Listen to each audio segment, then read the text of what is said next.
have with us tonight a great, fantastic speaker who's going to teach us about an awesome product, SchoonerSQL.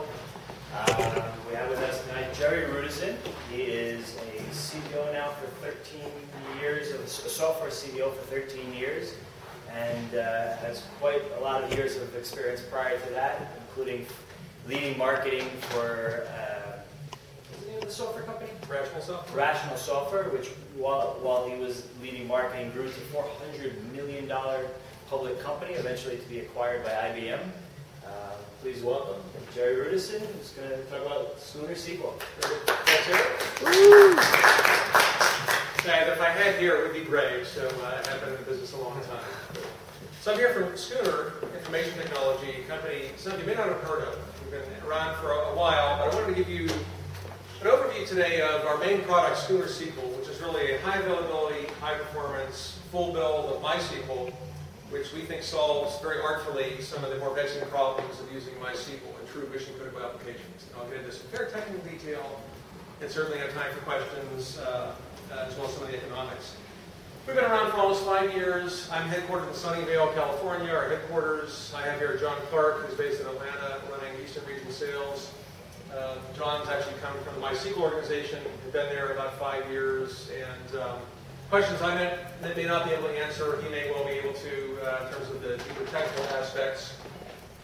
And we have two products. One is called SchoonerSQL, and with it, using standard MySQL and InnoDB, with our build, you can get 5 times availability with very, very high performance, and we think a dramatically lower total cost of ownership than anything else that's available for serious use.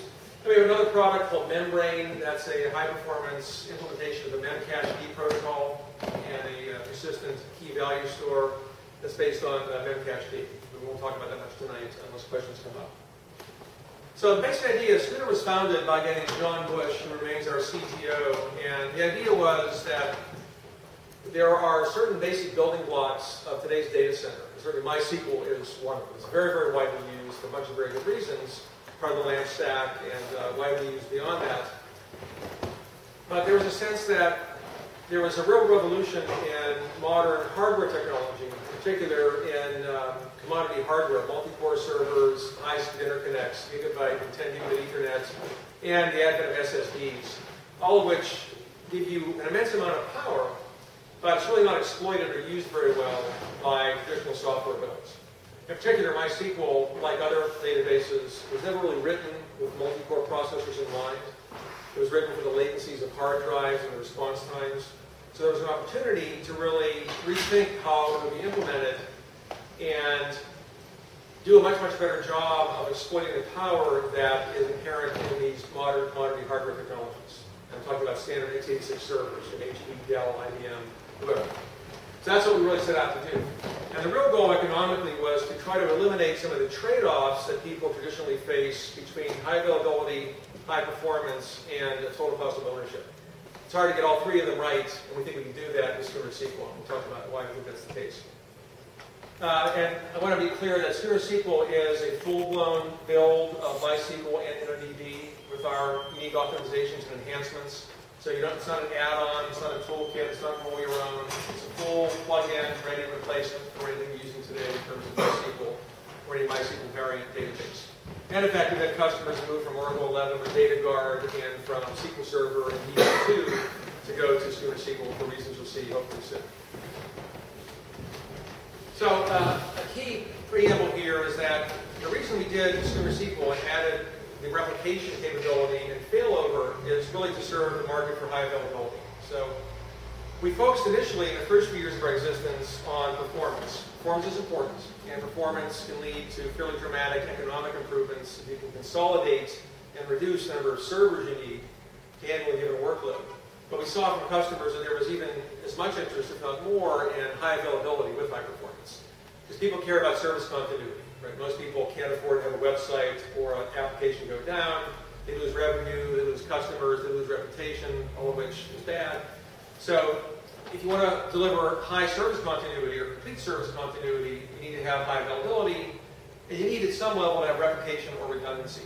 And I'm being a bit pedantic here, listing both, in that you need some kind of backup, right? And I say replication or redundancy because in the hardware side, you might want to have, say, distributed data centers. Or for a given data center, you might want to have redundant fiber optic links. They may not be replicas of each other, right? They may be from different vendors for even greater redundancy in case a vendor has a problem. But you want to have some kind of backup and spare capacity. But with data and databases, you need to replicate the data. The only way to guarantee that you have no data loss is, and to guarantee continuous availability, is you have to have some other source of the data that's current that you can move to very, very quickly and automatically. And so that requires that you have some capability for the near real-time replication of data. And certainly MySQL does this, Oracle does this. You know, all databases have the ability to do some kind of replication because you just can't have high availability unless you have a backup copy of the data to go to very quickly if there's a failure. You know, it's obvious and it's still worth stating. But we think that what we've done is quite novel and uniquely valuable because what we've done, first of all, is add very high speed, multi-threaded or parallel synchronous replication in the guts of InnoDB and MySQL. And that's really essential for ensuring no stale data, no data loss, and no slave lag. And I'll talk about how in just some architecture diagrams and how this works.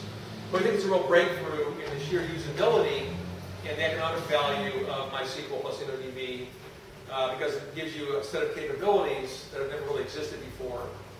And we think we solved quite well some of the more painful aspects of trying to cobble together high availability with standard MySQL because there's some flaws in replication mechanisms, and recovery from failure has been kind of an annoying manual task, a lot of scripting, a lot of manual involvement. We think we solved all that in a very elegant way with a product that's now been in production for over a year with people. Then we also added more recently high-speed, multi-threaded asynchronous replication across a WAN to provide a very superior disaster recovery and backup scenario. So now we believe we can deliver full 5 nines availability using SchoonerSQL with the right hardware. We're still using hardware redundancy, of course. Does that make sense so far in terms of So I'll talk a bit about high availability, the criteria, considerations. Talk about what's in MySQL 5.1. And then 5.5 and 5.6, namely asynchronous replication and semi-synchronous replication. Talk about the pros and cons of those. Then talk about SchoonerSQL and what we've done in synchronous parallel replication across a LAN, then the async parallel replication across a wide array network. Show some performance benchmarks, why we think this is so compelling in terms of ease of use and economics. Talk about the UI, talk a bit about the competitive landscape, and then summarize. And Eric tells you these presentations are often 45 to 90 minutes. I'll keep it on the short side, just as a break to people, but we cover a lot and certainly have time for questions. And we have detailed white papers on our websites. It's actually, since SchoonerSQL is a pure software product, you can do a download trial and check it out in your own workload, in your own shop, if it's of interest, based on what I say here today. And we have a number of white papers as well that we can make available on the website. I first want to add, though, that even though I know databases, I went to MIT as an undergrad in computer science and UCLA in computer science and did a lot of work on things like partitioned networks and the reconciliation afterward. They don't let me near the code anymore. I've been in marketing and management a long, long time. So nobody trusts me to touch the code. And unlike many of you, I'm not a frontline architect or user DBA. So there may well be technical questions that are kind of above my pay grade. So maybe John can answer them. If not, we'll happily have you talk to one of our support people or we'll follow up with the email. But our tech support head is based in North Carolina, in Raleigh, the same time zone. So, but I do like MySQL. In California, we have vanity plates like here. And that's actually my license plate, which I drive around with on my Toyota Avalon XLS. So, and actually, about every 4 months, I see somebody behind me at 101, obviously steering the car with the iPad, the iPhone, taking a picture of my license plate, giving me the thumbs up as they go by. So a fellow techie from Silicon Valley, so I always love to see that. Nobody's caused a crash yet, and hopefully they won't. But it's my genuine license plate, and I think $60 goes to Yosemite National Park, which is a nice thing too, place I enjoy frequenting. You get vanity plates here, right, in New York? Sure, of course. So. Okay, so... Go Giant. Yeah, that's right. Go Giant. Yeah, that's right. Good. So... Okay, so in terms of high availability, replication is obviously essential to high availability because you need something to fall back on if you have a failure of the software, the hardware, the communication protocol, whatever. And there are a bunch of criteria that people think about in comparing different replication options and technologies. Right, so obviously you want to minimize downtime, and there are two separate cases there. If a master fails, that's usually more ugly than if a slave fails. And so you can have master-master, you're writing independently to two separate databases. But the most common configuration is a master-slave configuration, only because most workloads are very heavily read-oriented, and there are fewer writes, and master-slave is simpler. And people tend to want to have a master and have multiple slaves so they can farm out the read traffic, do some load balancing that way. That's the most common situation. But obviously the mechanics are different in each case, and one is uglier than the other. If the master fails, it tends to be somewhat more difficult. You'd like to minimize or eliminate the manual effort and the number of and complexity of any kind of custom scripts that might be needed. One of the signature problems in MySQL in this kind of high availability use is the fact that there's no really good built-in recovery mechanism, and so when people use MySQL in production, either standalone or with some of the add-on libraries, they tend to have to do a fair amount of manual work, and DBAs tend not to like being called at 3 o'clock in the morning saying, hey, the master's down, then which server is most current, which one is going to get up to speed sooner rather than later, and there's a lot of hassle involved typically. That's a big issue. Ideally, you'd like to eliminate data loss. And the more you can guarantee no data loss, and the more you can simplify application development, because you have a trade-off of doing more defensive programming at the application level, which is a burden on the architecture and on the developers. But you may have to do that to protect yourself against the vagaries of the database if you expect weird behavior or unreliable behavior from the database. Right? You want to maximize reliability and data consistency. You like to have high performance, keep it easy to administer. So there are a pretty straightforward set of operational things that people worry about in comparing different replication options. And they're all valid, and your mileage will vary in your shop. You may have a very, very highly write-heavy load, 90% writes. It's very rare. That might make a difference in how you approach this.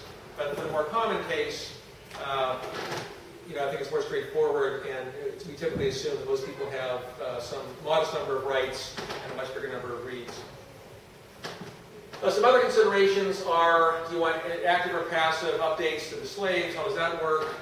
Is it master or master-slave? Generally, we see people with master-slave. Do you have cold standby or hot standby? One common situation is to have a master server and have a server that's on standby.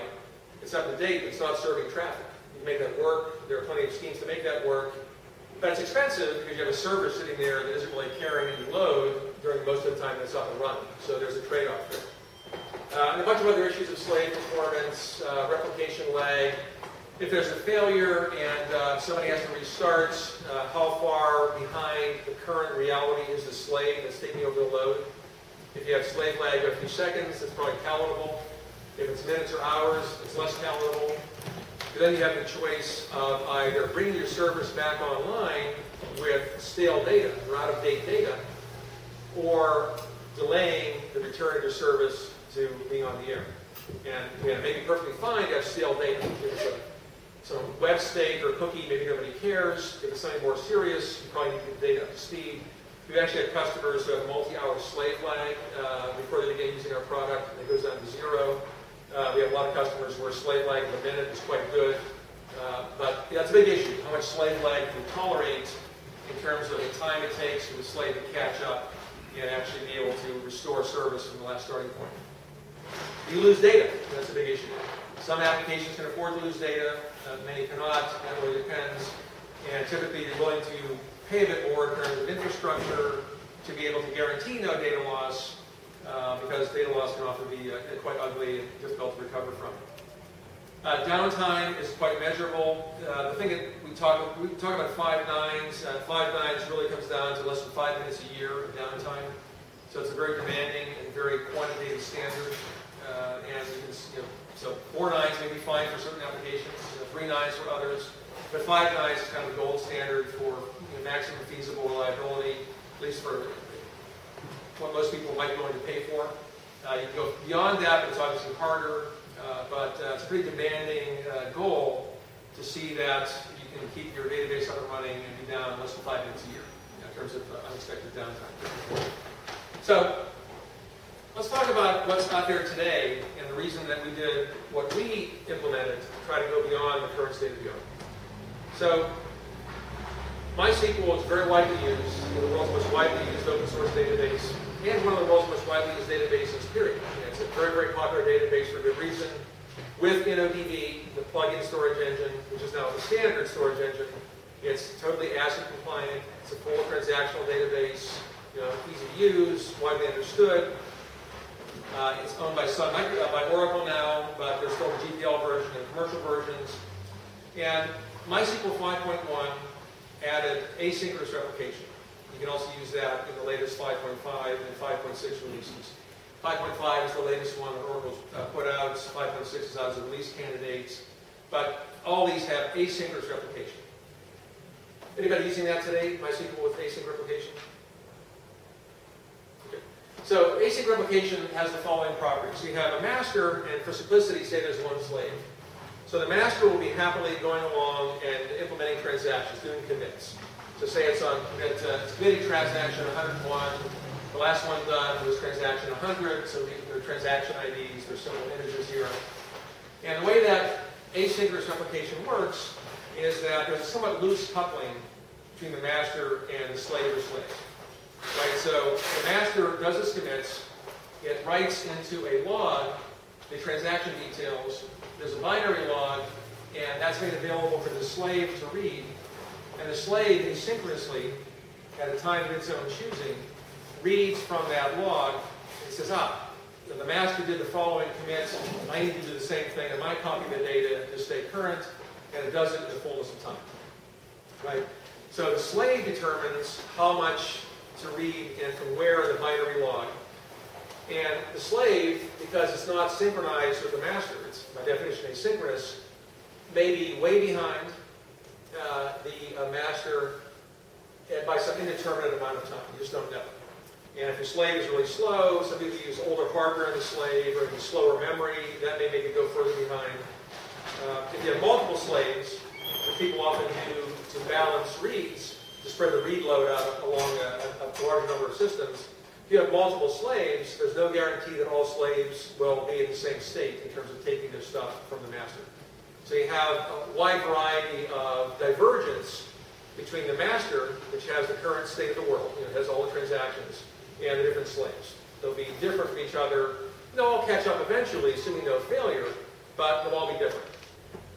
Now, the problem if you read from the slaves, which people typically like to do to spread out the read load, you might get stale data. You get out-of-date information from the slave, because you may be reading a record or doing a query with joins that does not have the latest commit that was done in the master, which has not been pulled back to the slave and implemented on the slave. So you always run the risk of stale data. And again, it can be seconds out of date, it can be minutes out of date, hours out of date. That really depends on your configuration, your architecture, the speed of your hardware, and all these other factors related to the workload, the update rate, etc. But you see the general problem. And it's well known as one of the issues in MySQL 5.1 and 5.5.5.6, async replication. The other problem is that if the master fails, there's a possibility of data loss. Right, so asynchronous replication involves the risk of data loss, because there's no commitment that any of the slaves has even taken the information from the log, let alone made a commit. So the master can fail, data can be lost, and then the question is, gee, which slave do I look at to figure out if it's closest to reality, which slave is going to be the one fastest at being back on the air, processing the stuff in its log, are the logs complete? And sorting through all that is the stuff that's often a real headache for the DBA. And you use lots of scripts, a lot of manual dumps, and just looking at what the status is of different slaves. And figuring that out can be kind of annoying and daunting. People make it work, but it can be quite ugly. And then you may have the problem that, again, you have to have one of the slaves take over as a new master. You try to find the one that will be up and running the fastest with the most accurate data. And you either have to just stop your service, getting back in the air, until that slave processes the pending transactions or you go back in the air and run the risk of giving people out-of-date data, stale data. So any questions on that? I think it's accurate in terms of the way things work. And we have one of our white papers on our website talks about this in detail, and also what we do. It summarizes the essence of this talk. But it's a well-known issue with MySQL. People make MySQL work quite nicely, handling very, very big applications. But this is a real factor, and there's a way to do better.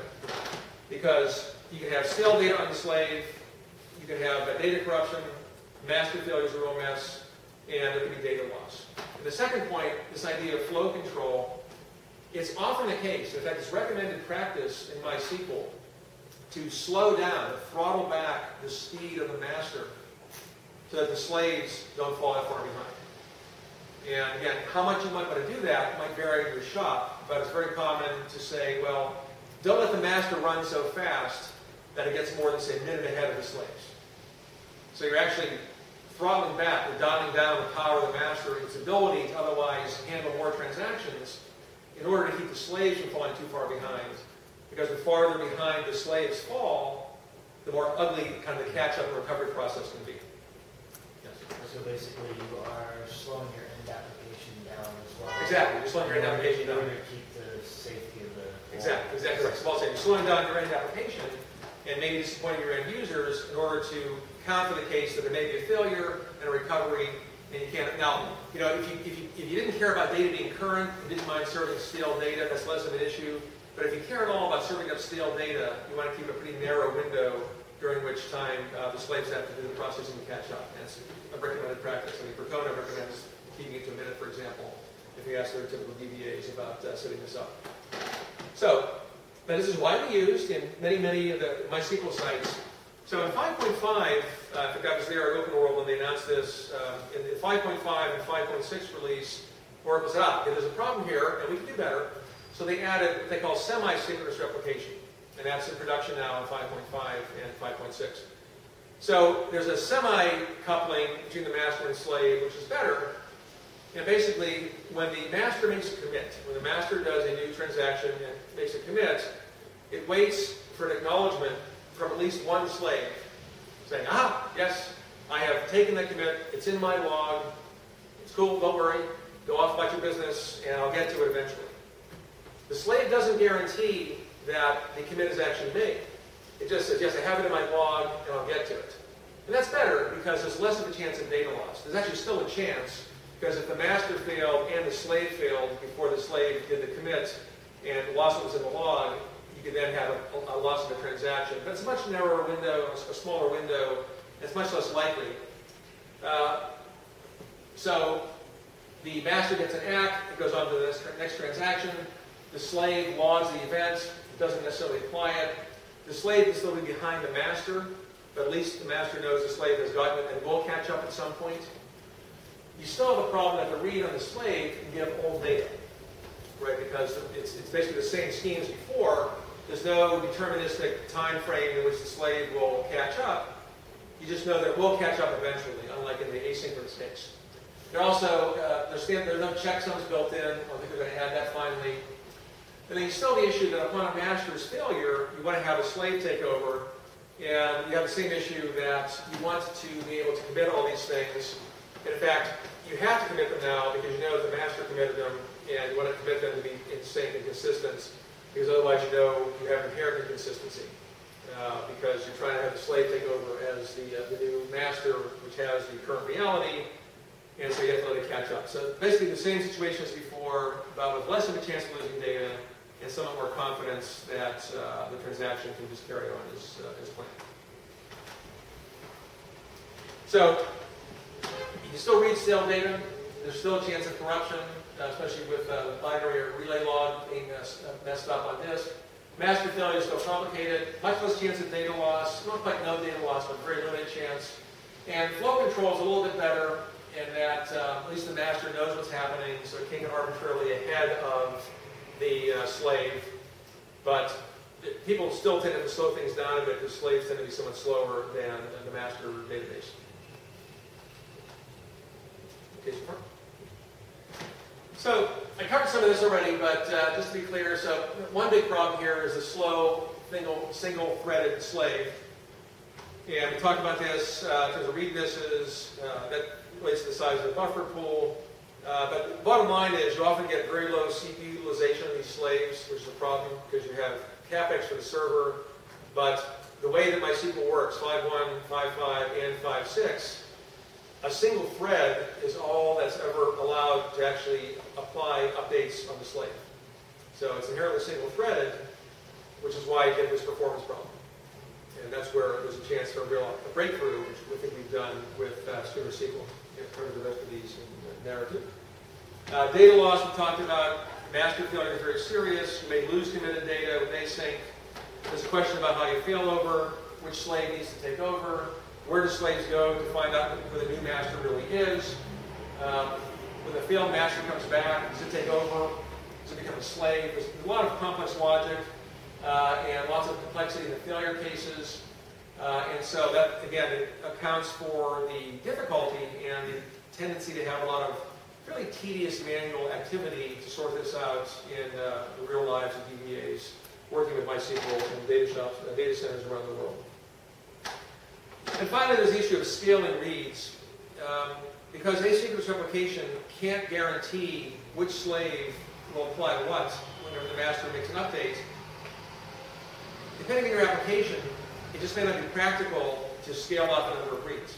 So ideally, you'd like to be able to say, I've written to the master, and this stuff is on one or more slaves, and if I knew that it would be current, what's on the master, I could then, with complete confidence, just read from the slaves.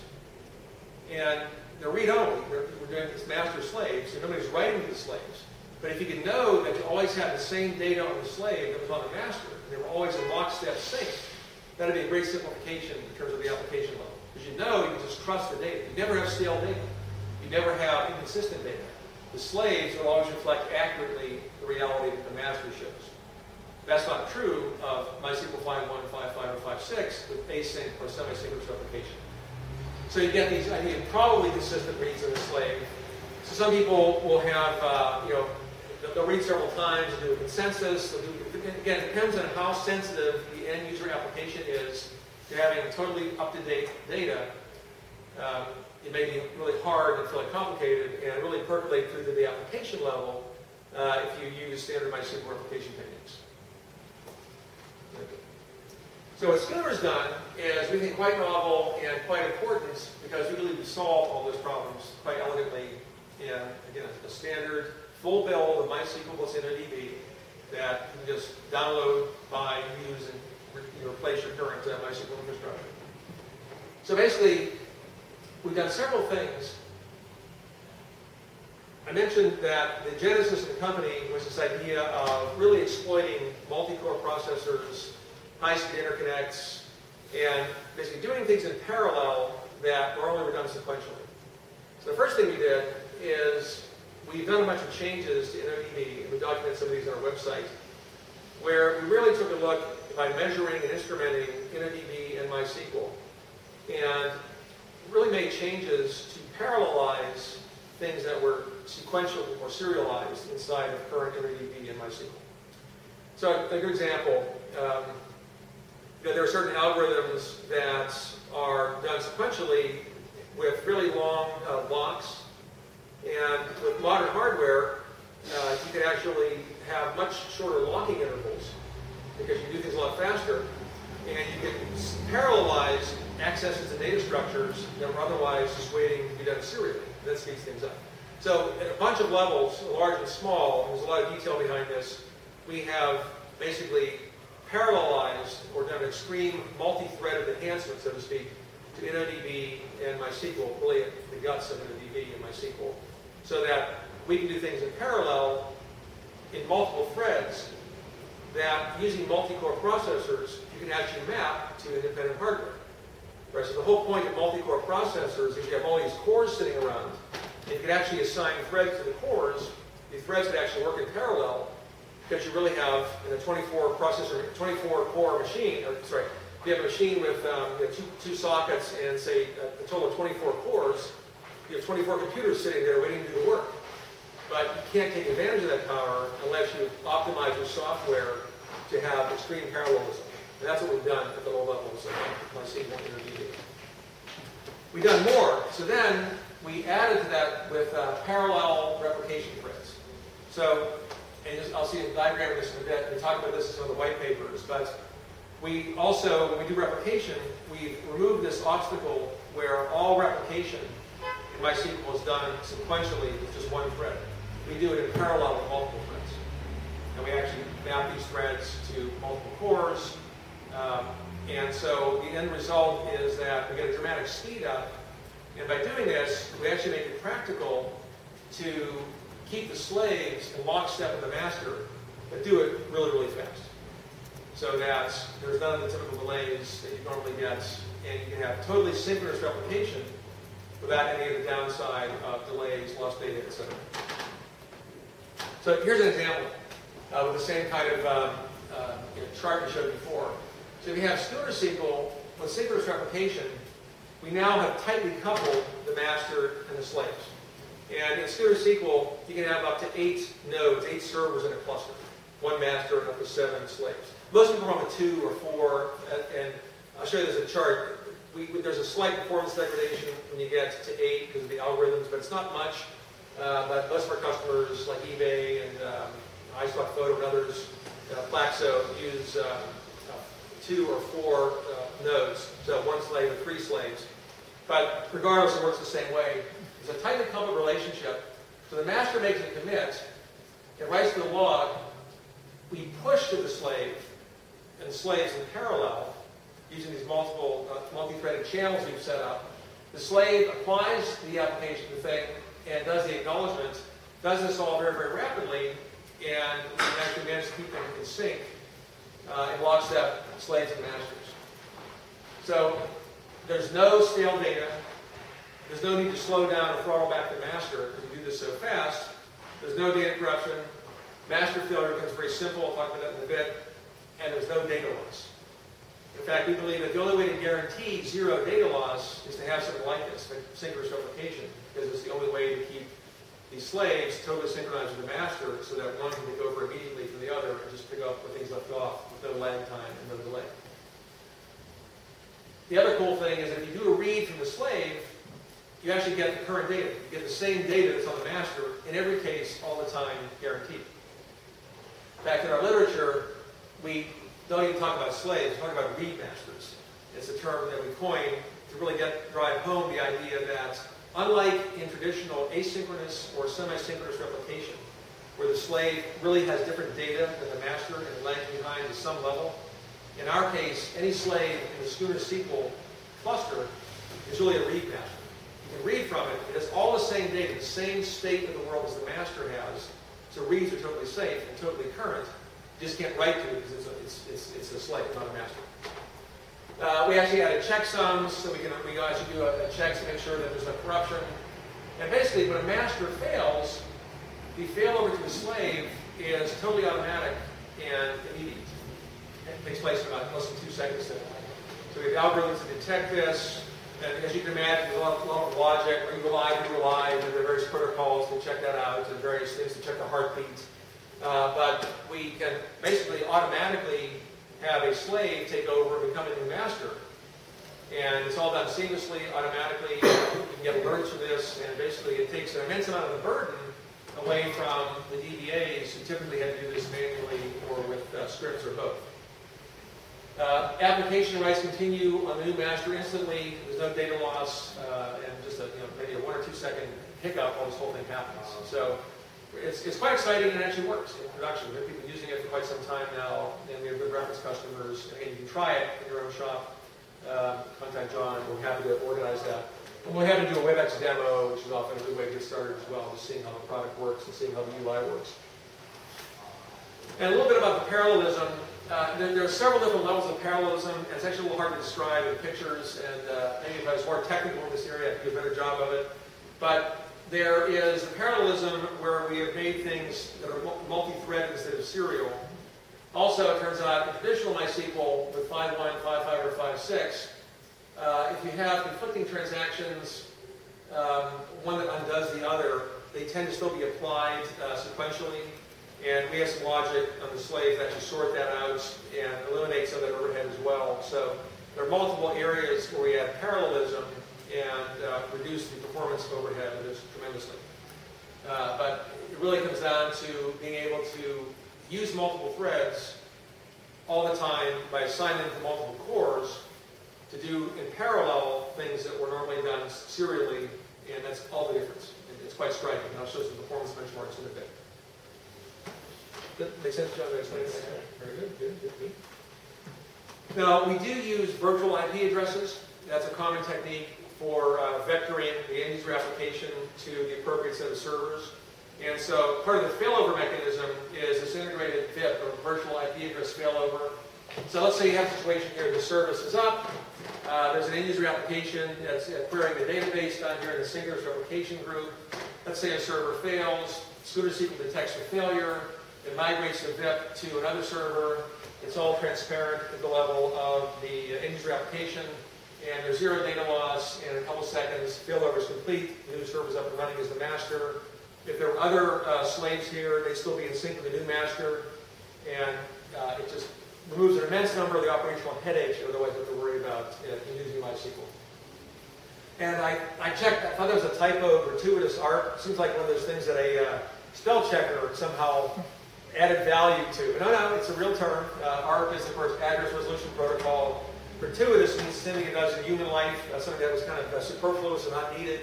And the gratuitous Address Resolution Protocol is basically sent from one server to another to verify that the other servers aligned or dead. And there's a nice Wikipedia entry about all this, which I refreshed myself on last night. So I was thinking this, is that a typo? But I checked with the product manager, no, indeed it wasn't. But it all works quite nicely, and most people are using this idea of VIPs as a way of insulating or isolating some of the real physical hardware, being able to swap it in and out without having to worry about the application being so aware of specific IP addresses and so forth. All right, so we added that early last year, had this in production for quite some time, and then we got some feedback from customers saying, this is great, it really does solve a bunch of our day-to-day operational issues, makes MySQL far easier, we dig this no data loss, fast replication, fast failover, fast recovery, but we have another problem where, for disaster recovery purposes, we really want to have total geographic redundancy.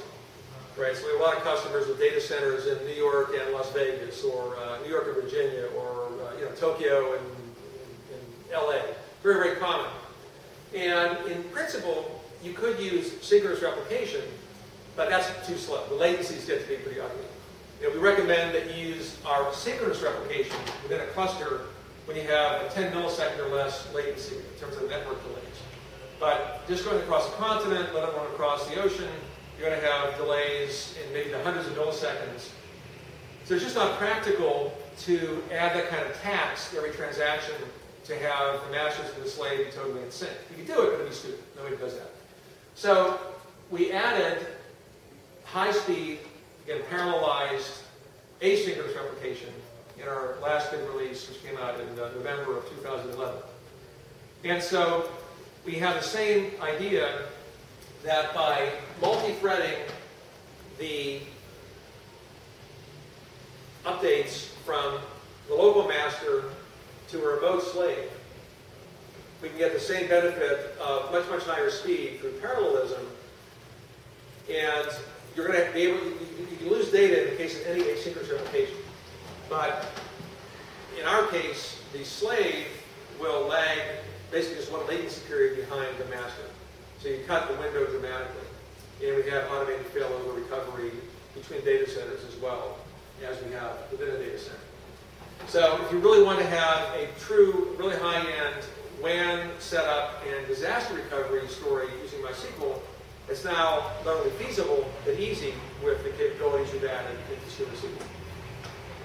So a little bit more on how it works. Basically, the idea is you have a synchronous cluster on one data center. These can be across the world, across the state, across the river, who knows. But you have two separate data centers, and you have a synchronous cluster with its own master and then the read masters. And the master on this side will treat one of the nodes on the other side as a slave. And it will asynchronously replicate that slave, but do it in parallel, unlike traditional MySQL. And then the normal configuration that we recommend is that on that data center, you may have that async slave serve as a master to other read masters in your data center. So, in other words, this master is doing synchronous replication to these local slaves, just like this master is doing synchronous replication to those local slaves. And the one master of the main data center is also telling the other master here, hey, take my update, you're my slave. But once you get it, propagate it to the other slaves on your side of the world so that reads can be easily farmed out and we can do some low leveling, etc. Does that come across in the picture? Is that sensible? Okay. And this all works. It worked quite beautifully in our setup. And then what happens, just like in the synchronous case, we detect various kinds of failures, and there are more charts about this. We have a couple of white papers that have some more detail on the website, under resources on our website. But let's say that you have this normal operation, it's the same chart I showed before, and then there's a failure, say this master goes down, so that two things have to happen. Somebody here has to take over as the new master, of course, as part of our synchronous replication and the automated failover and recovery. And then somebody over here has to reconnect so that this data center can start taking data from the new master across the way. And that all happens again in a matter of a small number of seconds. A new master will be taken over here, the bits will be changed, this master will reconnect to somebody over here, become the new master. In this case, actually, the same master is involved, but there's another set of charts that show what happens if that master fails. But there are a bunch of different use cases and a bunch of different ugly failure scenarios, but we believe we solve them all and give you a very, very clean, very compelling, very elegant way of using MySQL, both with high-speed synchronous replication within a data center and high-speed async replication across data centers. And they can be used in tandem or standalone. But the failover is totally automatic. You'll get an alert, which is nice, you know it happened. But it really is quite slick. And in fact, when we do a demo, we typically will shut down one of the machines and you see failover happen, right before your eyes. And as John was saying earlier, we were talking, the failover happens faster than the GUI picks it up. So you see it a few seconds later, it's already up and running. And the GUI says, you had a failover, but don't worry, it's back in business. So it's something that's quite fun to show.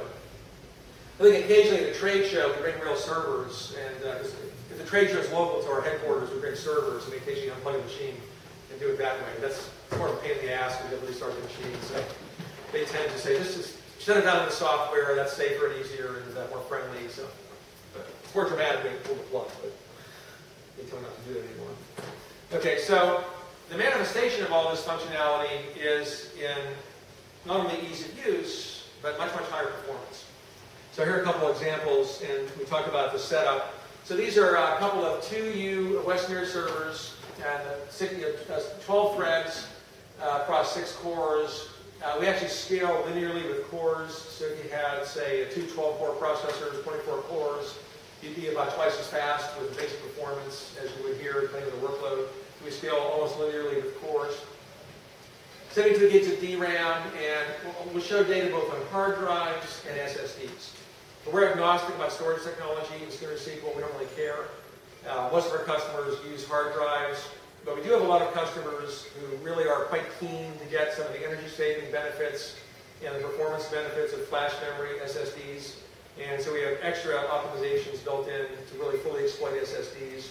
So we can write SSDs in parallel. And then the network is 10 gig Ethernet. You can use 1 gig Ethernet, but we recommend 10 gig within a synchronous cluster, at least 1 gig across data centers for maximum performance, and to fully exploit the power that's available in these cores to do things in parallel. So that's the typical setup. So if you actually measure on the same hardware, in this case we used DBT2 with 1,000 warehouses and 32 connections. It's a widely used benchmark. I mean, benchmarks are benchmarks, right? Your mileage will vary, but it's a reasonable starting point because most people understand that you can measure apples to apples easily, and we understand that it doesn't reflect what will happen with your data center or your workload with your hardware, but it's illustrative of the capabilities. You can do an apples to apples. So you can set DBT2 to 1,000 warehouses. You're writing and reading all these warehouses. You get, with hard drives, basically 13,000 transactions per minute. I think this is put the legend on there, but transactions per minute compared to with semi-sync, you get about 5,800, and with async, you get about 4,000. So a dramatic speed up in terms of sheer throughput, all because of the parallelizing we've done. This is with replication, though. The replication turned on. With flash drives, it's even more stunning because we've had extra optimizations for flash. So here we get to about 105,000 transactions a minute on the same benchmark, on the same hardware, the SchoonerSQL, compared to about 28,000 with MySQL 5.5 and about 20,000 MySQL 5.5 async. So huge improvement in throughput, which leads directly to dramatic server consolidation and therefore radically lower total cost of ownership over the lifetime of the project. And actually, the latency is smaller with SchoonerSQL because of the improvements we made in MySQL, doing things more in parallel than serially, changing the granularity of blocks, protecting data structures in a more fine-grained way, that kind of thing. We end up getting responses back much more quickly, even with replication turned on, than MySQL 5.5 does with async or semi-sync replication. So it's pretty slick, and customers see this time and time again, their own benchmarks, and something you can run yourself in your own shop with SchoonerSQL against other builds. Here's another one in terms of two-node performance. 1,000 transactions per minute. So these are with flash drives on the left. So again, 105,000 versus much slower performance with standard MySQL 5.5, async and semi-sync. Likewise on the hard drives here at a different benchmark. I mentioned that you can have up to 8 nodes in a SchoonerSQL cluster with nodes in a cluster. It's quite good. So if you have, say, with 2 nodes where you're replicating and you're at, say, 26,000 milliseconds for the response time, if you go up to 8 nodes in a cluster, you go up to maybe 28.5 milliseconds. So a slight slowdown because the algorithms have to do their work and build consensus and go back and forth, but not much of a slowdown. And the end result here is that we actually can easily add many more nodes, especially to service read traffic. We have very elegant read scalability without any real performance and overhead. There's a great benefit in no overhead for performance when you do read scalability. Here's one that's interesting too. Because of the parallelism that we put into asynchronous replication, here's the data with WAN latency with 10 milliseconds, 40 milliseconds, and 120 milliseconds round-trip latency in your network. And the performance that the end user sees is essentially the same.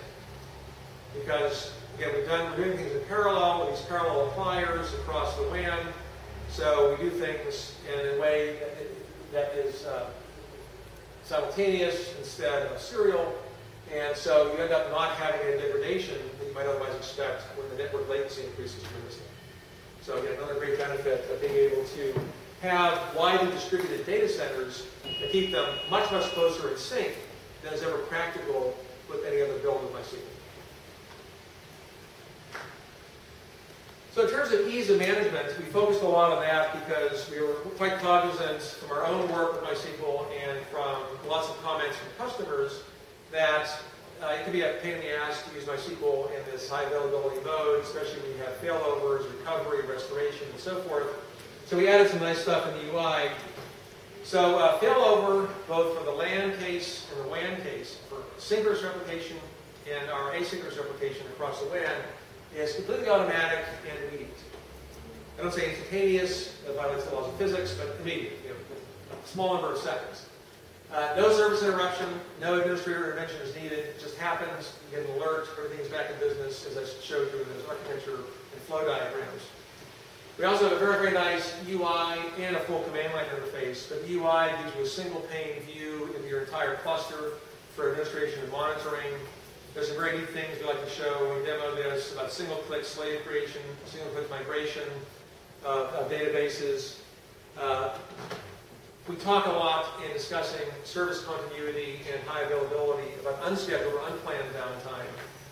Everybody knows that you plan for downtime as well for various purposes, to do preventive maintenance on a machine, install new software, whatever. So that's equally valuable to be able to keep things running.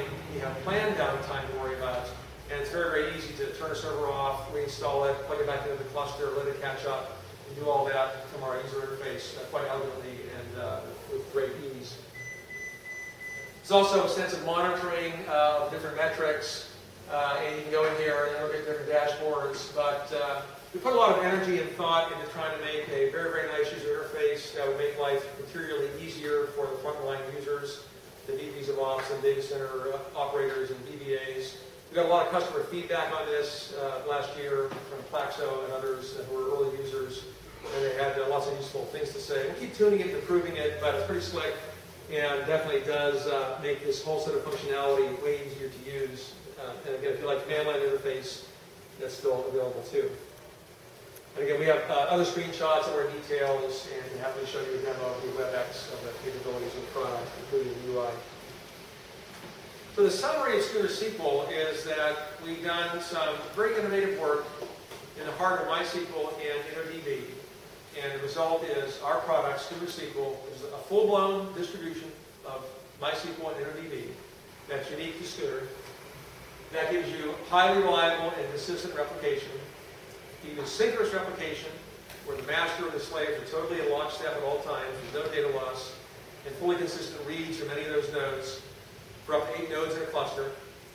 We do automatic failover and recovery across the LAN with no data loss, we guarantee that. We do high-speed parallel WAN replication, which is asynchronous, as I described, but limited. The delay is limited to basically 1 round-trip latency, which is much nicer than people typically have to deal with. Automated WAN failover and recovery. Very, very high performance in both cases. Simple admin configuration. We also have integrated full and incremental backup, including point-in-time recovery. So we try to put a lot of thought into the normal use cases that people would worry about in using MySQL and now SchoonerSQL in their most demanding production environments.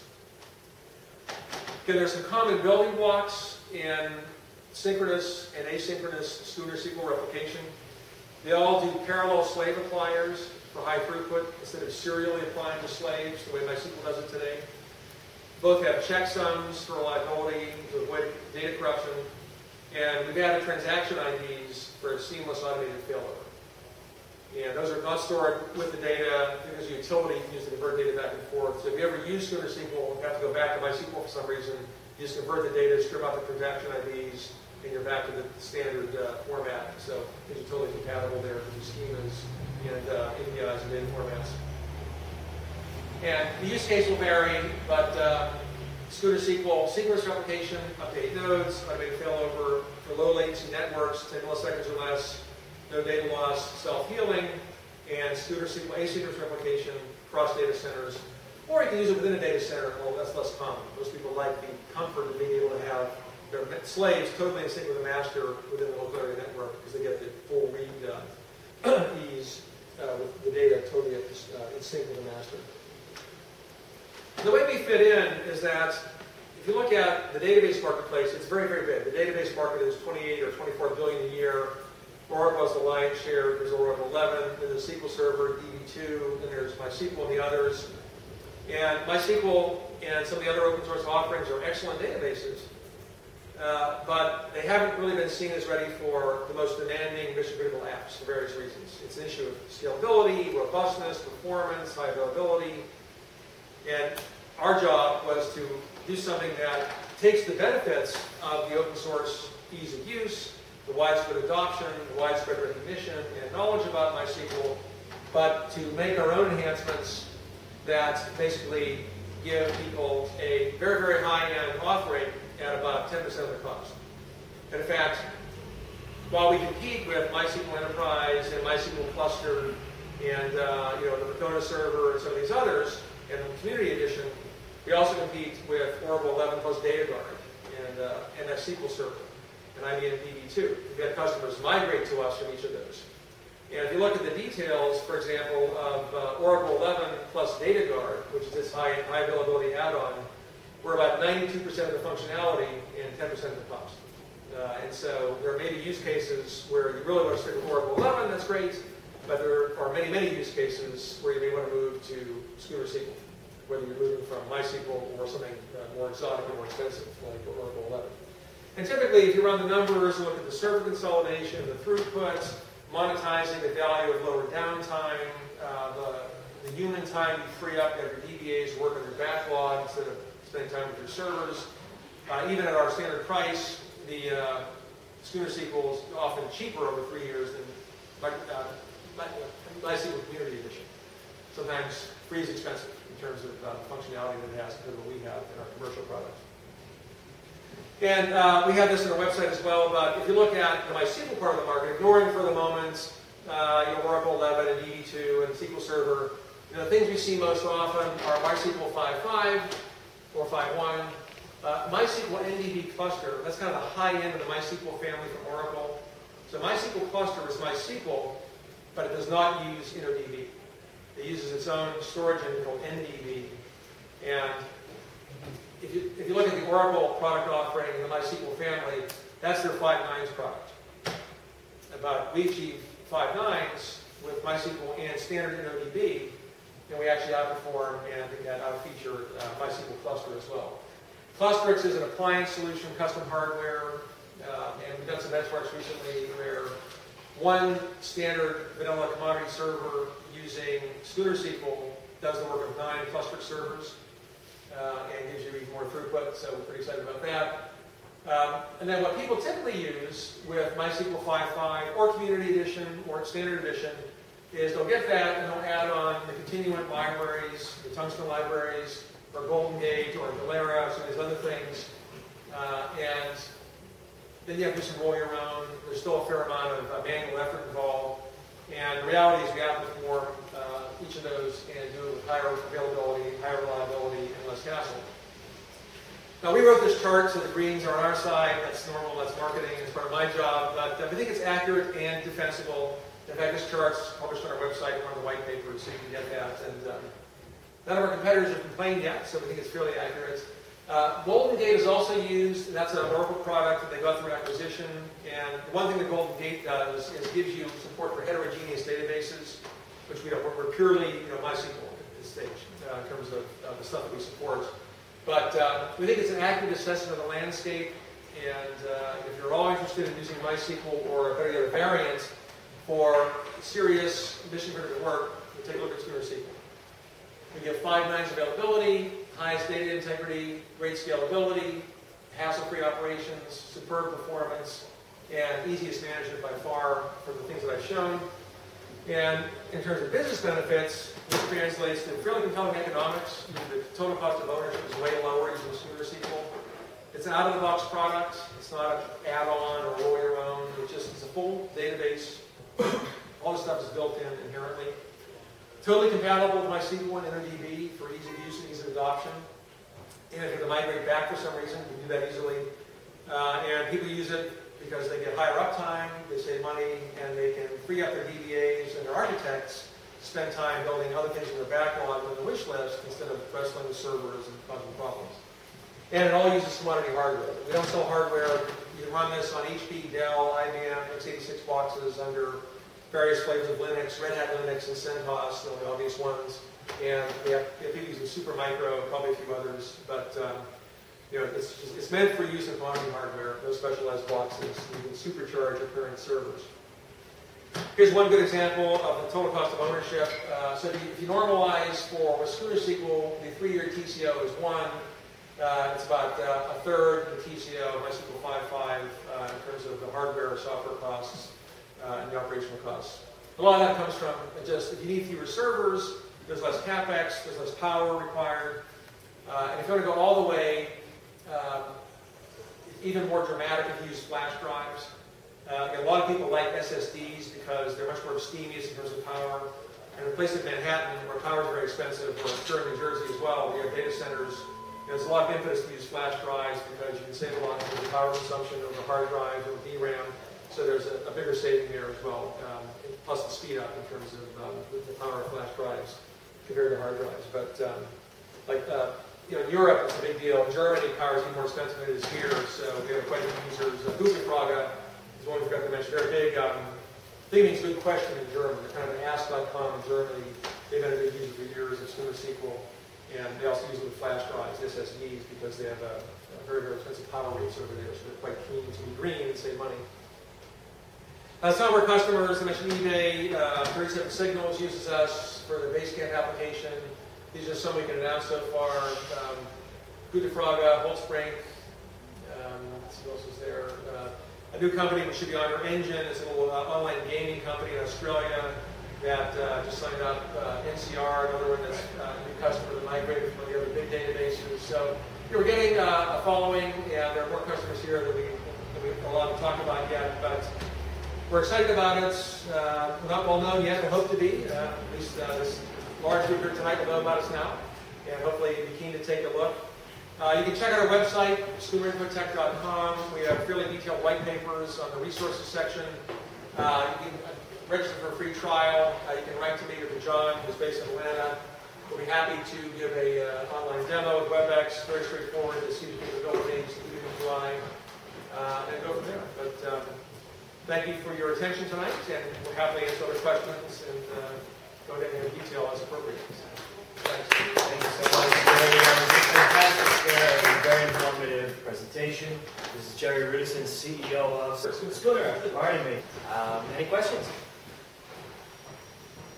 Yeah, I'd like to ask, regarding synchronous replication, I'm always afraid of the master being stuck because of the slower slave. Right. So how do you deal with it? Can you reach out to slow slave, which is fallen? Yeah, some of the monitoring will actually tell you the speed. You might say this slave is really consistently slow, better get rid of that slave. But if you insist on running a cluster with a slave that's way slower than the other slaves, that will slow down the cluster. So you probably want to eject that.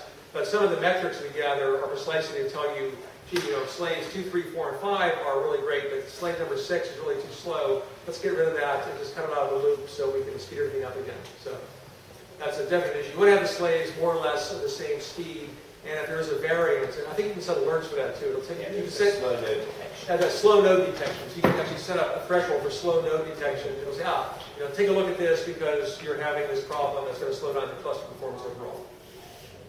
And regarding the replication for foreign keys and triggers and stuff like this, do you replicate them also when you do the replication, or do you only replicate the crunch data? Do you understand what I mean? I understand. I don't know the answer to your question. Okay. But we can find out. I know we have foreign key support, but I'll have to check on that. Yeah. And John will get back to that. Yes. I'm trying to understand the relationship between your product and Oracle's MySQL. This is open source, so you're able to... Very good. So we have a unique relationship with Oracle. We have a license from Oracle to the commercial MySQL code. It's identical to the GPL code. It's just that we don't put our changes in the GPL. So, how do you even sync like 2 years from now if Oracle makes it? Oh, we have access to all future versions of your code. So basically, with every release, you will exactly right. Exactly right. And Oracle gives various offerings. I know the base code is the same no matter what. Right. But the way that they bundle it is, you get the silver, platinum, whatever. Right. Exactly. They charge you more. Right. They charge on a per CPU. It used to be on a per machine or machine, and there's some CPU implication there. And also they withhold some of the features unless you go to a higher level of support, right? So how does your pricing model compare to that? Very good. So our pricing model is $9,500 per server per year, regardless of number of cores. So up to 4 sockets. Nobody has to use 4 sockets, but the 4 sockets. So any number of cores. And that's quantity on this price. And the more you buy, the more you save, typical. And so multiple quantities, multiple servers, and multi-year commitments lower the price. But typically, when we run the TCO numbers, they're at the list price. And we're based on the standard edition, but we added all of our capability. So we don't have inherent access to like the query optimizer or some other stuff, which is really kind of ancillary to what we're doing in HA and high performance. You mentioned something about backup being part of the... Yes, we have backup as part of it. We actually use an extra... InnoDB backup? It's extra backup from component. We use that. We bundle that in. Okay. It's not Oracle's backup? No. It's simple. Correct. And it's tightly integrated with our stuff, so we have incremental backup, point-in-time recovery, and it's an integrated online backup that's really based on components XtraDB, or extra backup is actually. Extra backup, yeah, and you can use MySQL dump if you like, running it. So it's mostly extra backup. As far as support, We provide support directors through us. We have 24/7, 365 support. We have a distributed support team, but our support director is based in Raleigh, North Carolina, Nick Prescott, and which is handy for East Coast customers and European customers. So we provide all support directly as well. Any other questions? No, good question. monopolize No, good question. what about the multi-master traditional? Because Yes. this is one. This is master slave, right? So yeah, so we're looking at active actives on a roadmap. So we have some requests for active active where, in the most extreme case of active active, you're writing in a conflicting way to multiple masters, and it's not that common, but it does exist. We actually have a prototype of a multi-master we're testing with a few customers right now. So that's on a roadmap in 2012, right late in the year. But today we don't support multi-master. We support master slave, and we will add some other multi-master refinements. I'll probably start with something where, because a more common use case for multi-master is where there is application visible partitioning, where A through M is this master, and N through Z is this master, and so you might have different masters, but they never collide. The hard case is collision. So we'll probably do some interim step that is multi-master without conflict. So you don't need conflict detection, and then we'll do something more broad over time with conflict detection, which is certainly harder. So the application will have conflicts in the initial. Right, exactly. More questions? Okay, thank you all for coming. Thanks, everybody. I appreciate it. Jerry Rudisin, CEO of Schooner. Schooner. Got it right this spring. Thank you.